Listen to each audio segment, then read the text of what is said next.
So we're gonna talk about Good Kid, Mad City. Yeah. So Roscoe, we had this conversation a while ago, but I think it's just an interesting discussion, and I would love to talk to you about it again. Do you think that Good Kid, Mad City by Kendrick Lamar is a Christian album? Hmm. I don't know when I like a few months ago I would have been like 100% for sure. Now I think it's more so like a Tyler Perry. Oh man, that sounds insulting. That sounds really bad. Way to go out Kendrick's throat. Hey, your your album is like Kendrick Perry movie, Kendrick Perry, a Tyler Perry movie. No, I mean in the sense that like it, or like a Tyler Perry play. Like the Tyler Perry plays are they're not that bad. I stand by his older work. That it reminds me more of that. Like there is sort of like a substance that like goes outside. It's more like a Greek play. I think that's Tyler Perry stuff is more like a Greek play. It's a Greek play instead of like, hey, Thor is not Thor. Instead, Zeus is gonna come down and smite you. So you should be nice or whatever. It's I don't know. It's got more of a Christian lean to it. Like it is Christian, but also like it is also theatrical and has themes that like exist beyond just the religion. Yeah, for me, this might extend to all of Kendrick Lamar's work, but I don't think Kendrick Lamar's album is a Christian album. I don't think Good Kid and Mad City is a Christian album, but I think it is way more compelling than a lot of other Christian albums out there. Because like the reason I say that is because like the people Christian albums are like marketed to, and like the people that receive Christian albums are people that are like kind of, if you're buying a Christian album or you're buying a Christian song, you're kind of already bought in, right? But like with Kendrick Lamar's music, it is way more about like, hey, here's an album and here's my story, right? Like I'm just gonna tell you my stories and my conclusions that I got from like my life and like from writing this and like going through this creative process. And I think like some of my favorite artists do that. I would say like J. Cole does this. I would say like Big Crit does this and stuff like that. But back to the point, him doing that and marketing it that way, he's saying like, hey, this is this album. It's gonna be good music. It's gonna be just my story and stuff like that. And if you like to listen. Is like gets more people into it and more people to actually listen to the music, not expecting to hear anything like different or any like, I don't want to say not expecting to hear something different, not expecting to be like bombarded with like a whole bunch of like, hey, you need Jesus or whatever, right? And I don't think Good Kid, Mad City does that like super heavily too, but like I feel like throughout the album and like album's conclusion is like, hey, Kendrick's telling about all your experience and stuff like that, and he's like saying like, hey, for me or for like what he has found or what he may think is like, hey, the answer for this is like, God and religion and like being Christian and just being a good person, like opening yourself to this knowledge and this wisdom to like quench your thirst, and like keep you kind of safe in a way. I don't know, like not safe but knowledgeable. And again, this is also like this album's like super old. How old is this album? Ooh. Let me look it up. When you want to take a guess, I would say like maybe like 2013, maybe 2012. Wow. What? 2012. Jesus. Oh snap. I mean, oh God. Oh golly gee. You know what? Nobody. I'm gonna change my my opinion. I think this is a very harsh, very true, very honest plea for all of us, for humanity as a whole, to stay hydrated, because you need water, holy water. Holy water. I did not realize that. I thought that they had that. I thought that was the person, but apparently that was Maya Angelou. They had reading that little skit section. You need water, holy water. But yeah, the two things I want to throw out right now is like, if Kendrick Lamar was sitting right next to us while we are saying this, he'll probably say like, oh, you guys are all wrong and idiots for even thinking about this. But like, and again, like this happened like in 2012, like this came out in 2012. So like, what he thought then might not reflect what he thinks now. But I think I just think it's way more compelling. It's like saying like, hey, here's the life I had. Here's like the struggles I've been through. I'm like, I think of like the art of peers or whatever, where it's like, hey, I've been peer pressured. I love how he said. Let me say. I love how that whole song is kind of like saying like, I'm normally not this person, but when I'm with my homies, I'm a different person. Mm. And I think like a lot of people can relate to that. I of course like Kendrick Lamar has like a way more difficult life than a lot of other people, but what I'm saying, like that idea is like super relatable, and he's taking that like idea of saying like, hey, I've been pressured and I've done wrong stuff because I was around like quote unquote the wrong people and stuff like that, but like that still doesn't stop me from being going to like becoming this person or becoming like or believing in God or whatever, right? Like Mm. he recognizes mistakes and he's like willing to like try to step forward into like a onto this righteous path. How that kid. I don't know if the kid at the end is supposed to be Kendrick Lamar or some, but the kid at the end when they're saying like, hey, don't say this prayer and then like walk your life in the right path. I think she says. I can look it up and see exactly what she says. I got it on Genius. I'm pulling it up right now. I was already on Jesus, not Jesus. I was already on Genius. Let's see. Which part are you looking for?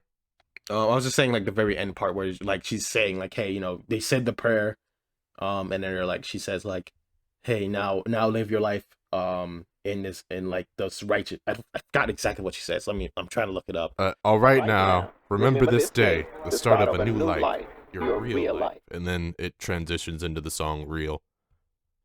Yeah. But yeah. So I was just saying, like, hey, and like, I just like from, we're not even getting into like how good this album is, because if you have any question about this album being good, you don't need to think about that. That's a dumb question. This album's really, really great. But like, yeah, this album's just such a like an experience of like listening to a person like just growing up and how his perspectives like shift and change because of his environment and like the people around him.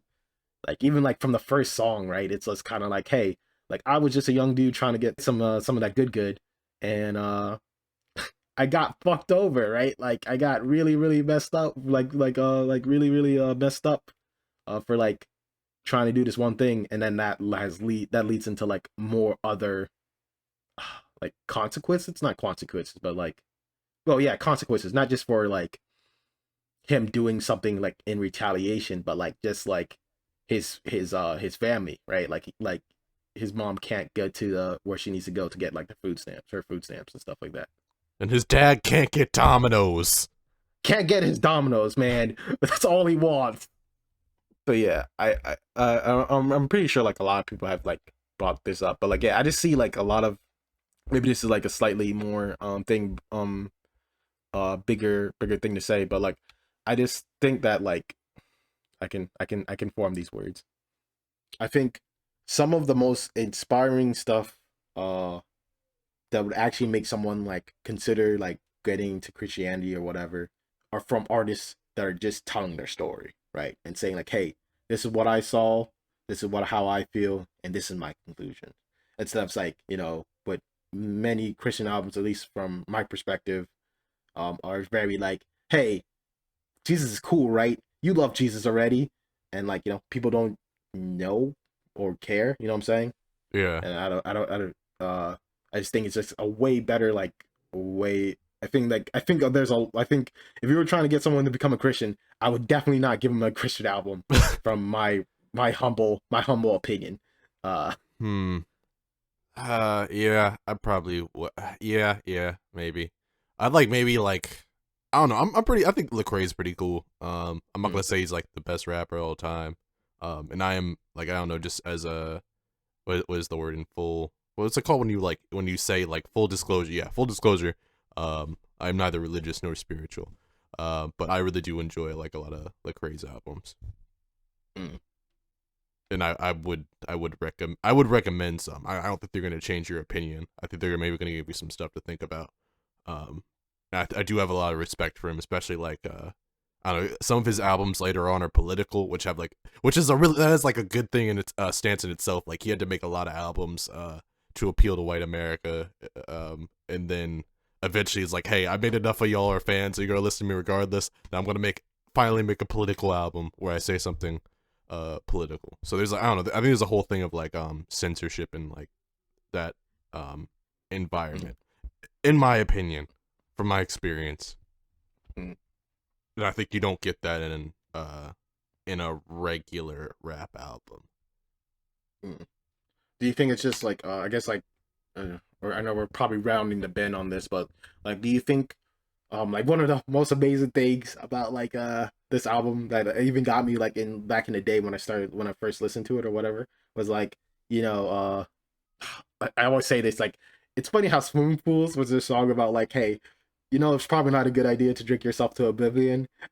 Like was like kind of the song that was used as the party song for a while Yeah. ago. And people would like, I don't know, it's just get a funny image of like people drinking themselves to oblivion by listening to a song about not drinking yourself into oblivion. Yeah. But do you think it's just because of like, hey, you know, this album really touches on like real stuff, especially like it might even like even with the time shift, man, like even like we're talking about this like so much like 8 to 9 years in the future, still like seems to hit like core deep things about like human condition just in general, and then like you know being like what am I trying to get at? Let me think. Let me think. Do you think the album works really well just because like it's really real?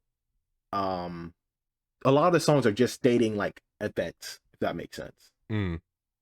right? Like a lot of albums is stating events of like what happened and what's going on and how things are like people see things or whatever, and then like you only get little tidbits about like how he feels and like how he's getting to these conclusions or whatever. Like I think of like Sing About Me. Sing About Me is a lot of just a whole bunch of testimonies about like, you know, what Kendrick Lamar does. You know what I'm Or saying? Like and what people around him say about him. yeah, like it's just literally testimonies about him or whatever, right? Even and then like even like in Art of Peer, right? It's just the day that they like they went out and, you know, robbed some people and like not robbed, they didn't rob any people. They broke into a house and robbed them. Well, I guess you robbed a person if you broke into a house. But you know what I'm trying to say, like it has that thing of like saying like, hey, here's what happened, here's what happened, here's what happened, here's what happened, and then like my conclusion. I don't know, I just find it interesting. Yeah, that is one of my favorite songs of all time. Man, this is what I think. Like, as someone, I'm gonna go back to Lupe Fiasco. And I think that like Lupe Fiasco does really well, and I think that Kendrick is also mastered too. I think Kendrick Lamar is like a master of like storytelling in the first and the third person. Hmm. I think he more so in the first person. I think it's like kind of what sets them apart. And I think that's what he does like really well in this album. I know this album is basically been an accumulation of his entire. It's basically been his life's work. From when he started out as K Dot through every single from the beginning of his mixtapes, he has been accumulating these songs for this album. Like every song that he's put out since he's been K Dot, he has set some songs aside because he has always had this idea of making good Kid MAAD City. Yeah. And he still didn't win a Grammy for it, which I'm still mad. It is still blows my mind and and slightly infuriates me that this song like listening to it now I'm like, damn, this is such a great album, and then I remember it's like, oh, it didn't win a Grammy. uh but yeah, I don't know. Also, Sing About Me apparently has writing credits from Quincy Jones. Jeez.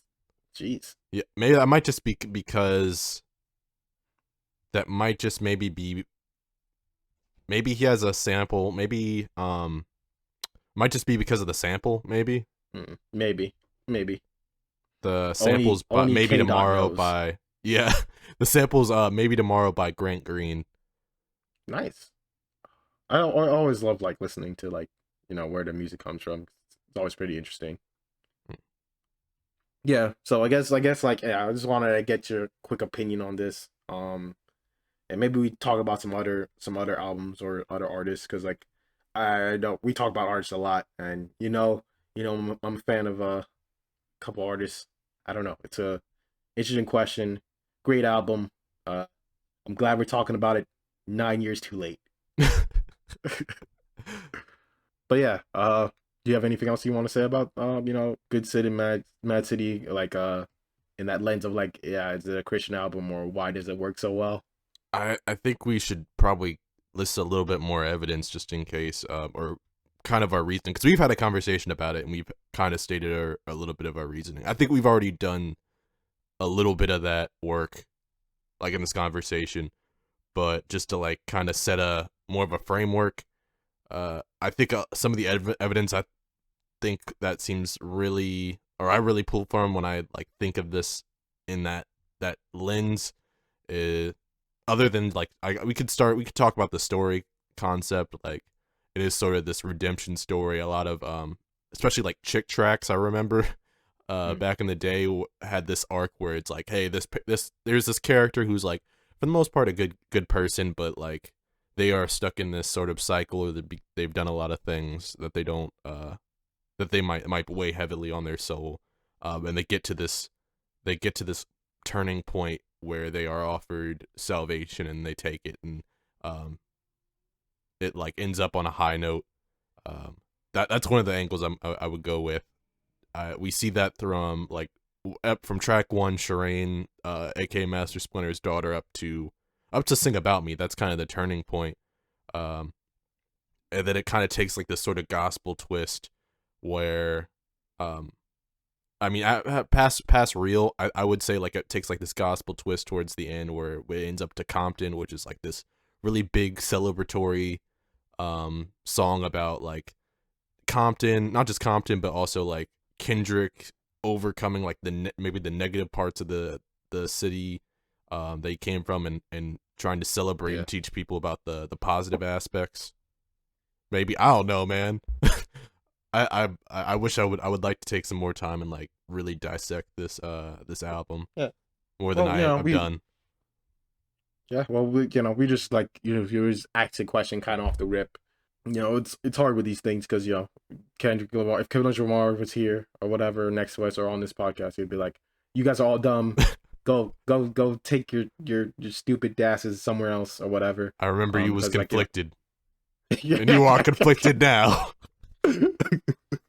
But yeah, like it's interesting what the artist intends and then what the viewer like interprets.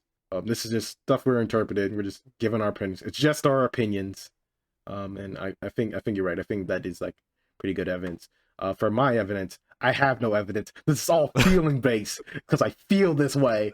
I feel like it is just a compelling story. Like I think it's a compelling story, and it can really make someone really evaluate their life and their faith as well. I just think like, hey, this album's just is a album about Kendrick Lamar and his life, and it draws you to kind of his conclusion, and maybe and he kind of just shares it out like, hey, maybe you have the same conclusion as well. Hmm. Do you know what song I was surprised that wasn't on this album?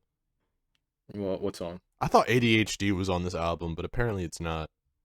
Yeah, it is not on this. It kind of feels like it would fit. I feel like you could like that would that's a whole separate theory of like if ADHD, like there's a part in the song that sounds kind of like the intro to the like opening between like the conversation at the party with Shireen and Kendrick, Mm, because there's the whole part in the ADHD um where it's like they're at this party, like she takes them to the back or whatever, and like they're having a conversation, and like you know why we're crack babies because they're born in the 80s, like they're like connecting. So there's a whole thing. I wonder if that's like if that's either a single or, but that seems like that could fit as like the intro, the chronological intro to the album, because there's a whole mention, I forgot which song, where it's like, hey, I met Shireen at this party, and we really connected, and then she was like, we started texting, and then that's like when the whole thing starts. She's like, ask him to come over. Yeah, yeah. I can see it. I could see it fitting. It might just be like just generally like the like we were saying earlier, like you always gotta like decide what's going into these things, and if this like you were saying, if this is like a collection of Kendrick Lamar's albums, like albums, his ideas into one album, like throughout himself just becoming K dot up to 2012 or whatever, him becoming K. Like if this was a collection of this his ideas, this album was just a collection of his ideas up to this point in his life in 2012. It could make sense where he's like kind of like debating what goes in and what doesn't go in. But I don't know. Kendrick Lamar always is pretty interesting, man. You know what I'm saying? Like he like if he made like if he made like Kendrick Lamar could make an album that's 100 songs long, and I'll probably still listen to all of it like, in one sitting, right? Yeah. Like I might just do it, right? Like, but like I could say that about a couple artists that I really like. I think that's true when you find artists that can really like either like interpret a in either really like in either like really explain and interpret a Mm. point of view to you, or like you can really connect to them. At least for let me rephrase. For at least for me, I really like artists that can interpret a point of view that I don't get to see much, or really talk about stuff that like I can really connect on. And probably that's probably true for a lot of people. But yeah, I just think it's just super interesting. Yeah. Yeah, man, it's a really good album. Even the B-sides on this album are really good. And yeah, I definitely agree. Like Kendrick Lamar is like one of those people that like you can really um connect with their music, and like even if you don't agree with their point, like you can kind of understand like where they're coming from. But dang man, these beats. Have you heard the deluxe album songs? Uh, no, what's up? There's just a lot of good. Like, have you heard Black Boy Fly? Oh, That's like a oh, really good oh yeah, song, yeah, man. That's a great song. yeah, yeah. Oh, sorry, yeah, yeah. Yeah, yeah, yeah. Um, yeah, man. I don't know. Like, it's just a good compact experience in my opinion. It's just like it's like one of those classic albums where you put it on and you're like, oh, I'm just gonna listen to one or two songs, and you start listening to the whole album. Like it's so weird where I'm like there's a whole bunch of like songs or like albums or songs or whatever that I was like I'll just listen to one song, and then I end up listening to the whole album. I'm like, man, I really like this album. Yeah. Do you have anything else you want to say? Uh, I don't know. If Kendrick Lamar, if somehow you're watching this, you're the only viewer. If I don't like, we only have one view, and it's just Kendrick Lamar. That would be pretty insane. If Kendrick Lamar, if you somehow found this would be crazy. If you and I want you to know that you're probably the only viewer too. Yeah, we appreciate you. Right in the comments. This is you're both good kids, but this is a bad review. A weirdly late one as well. Yeah. Yeah. Where was your Uh, antennas when this came out? when shit hit the fan, were you still a fan? Remember what's that line in Pimp the Butterfly where it's like it's supposed to be it's like it's kind of super serious, a super serious line, but I kind of find it hilarious, like isolated, where it's like, hey, your mom is blue eyes shows that she can't run good. Yeah, yeah. And complexion. Yeah, let me see if I can find it. I'm trying to. Brown skinned, but your blue eyes tell me your mommy can't run. I think that. It's something like that. Yeah, let me see if I can pull it. Sneak this in. Sneak this in. Come on, Brian, rap genius. Give me the lyrics. There's some good song, man. Now or Never with I don't know if you remember that song. That was on the B sides too. That's a really good song. Yeah, just a great album that transitions into like another classic album. Like, most people have sophomore slumps. This man just made another album that was better than the last one. I wouldn't say it was better. They're both equally as good. They're both really, really good in separate ways. Yeah, and like I would say that too. Like they're like super super good, and they're very like like hits on very like crazy thing. Like Pimp the Butterfly is like crazy, like it still is like very like hits very like political and social like focal points in a very like strong literal way that people can relate to, identify, and like think about, right? Like I don't know, I listened to Pimp the Butterfly like a ton of times when it first came out because it just felt so like compelling. I'm gonna find this quote. Give me a second. All right, we're definitely gonna have another conversation about Pimp the Butterfly in like 6 months. Yeah. Yeah, we're having more conversation. I'm pretty sure I'm probably gonna give this like another name too, If something else. if you're coming from this episode from the first episode of our podcast, whose name I just for some reason forgot the name of our podcast. Anonymous Thought Podcast. The Anonymous Thought Podcast. Just know that it took like at least like what 3 to 4 months. From the first episode, we were like, we're gonna go do a talk about this on the podcast, and we never talked about it. To now to making this video finally has been like several months in the future. Yeah. The quote is brown skinned and bunch of blue eyes, tell me your mama can't run. Dude, if I was this good at remembering things in school as I am at remembering song lyrics, I would be at Harvard. But but yeah, if anyone is listening to this, and if you're listening to this, Kendrick Lamar, which you're not, but if you were, yeah, write in the comments. I would love to hear you guys, your thoughts and your perspective. Do you think this was a Christian album? And if it's not, which probably you guys are gonna say no, it's not a Christian album. What is this album? And like maybe throw in like what is this album to you? Like what does this album represent for like Good Kid, Mad City? But yeah, maybe we gotta definitely talk about more things because there's like so many artists that I would love to like talk about. You know one of them I want to talk about anyway. You know he starts with a J. Oh, I thought you were gonna say Big Crit. Oh yeah, oh fuck yeah, Big Crit. That's just a given. But yeah, I was kind of being like I don't know, people that are J. Cole fans, I feel like get a certain type of rap. But yeah, I would love to talk about Big Crit as well. I don't know. I like. Have you listened? You listened to Children of the World and stuff like that? No, is that a new song? No, whoa, no. Is it a new album? Song. No, it's not an old album. It's not an old. It's an old, super old song. It's like, it's part of Crit Was Here. Oh, okay. I probably heard it then. I really do like that project, but I don't remember any of the names of the songs on there. Yeah.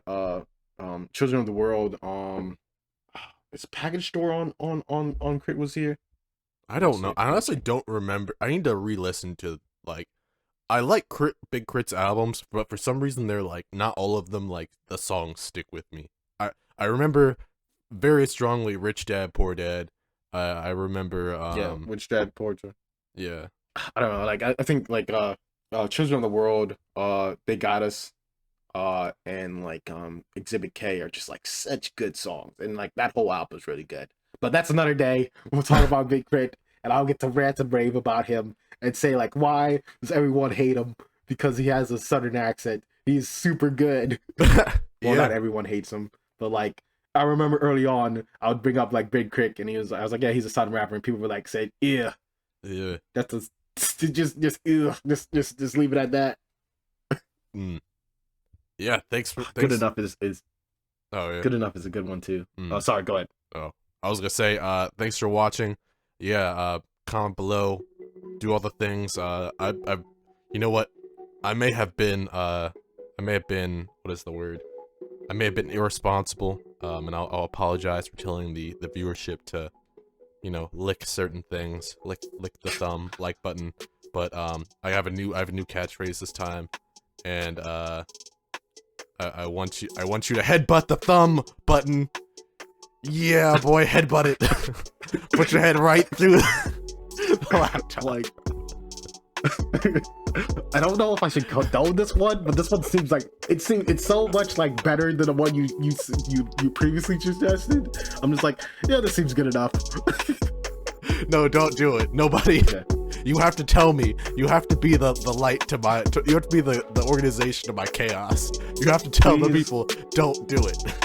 Please, viewers, don't damage your brain and your face, which are things that are super important on the internet. Don't headbutt the like button. Don't But do if you it. like the Don't do it But because if I you- told you to. Do it because you want to. No, don't do it. Please don't. but if you like the video, like the video. If you don't like the video, don't. Yeah. Until Yeah. next time. Till next time.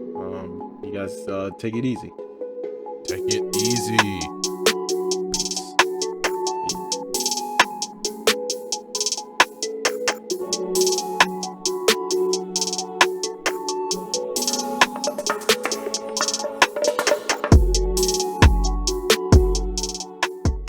Quick question: did you subscribe to the channel? I don't think I have. Okay. I haven't shown Don't, us 'cause we support. don't do it yet because we have 2 subscribers. What? It's a How? surprise. I don't know how.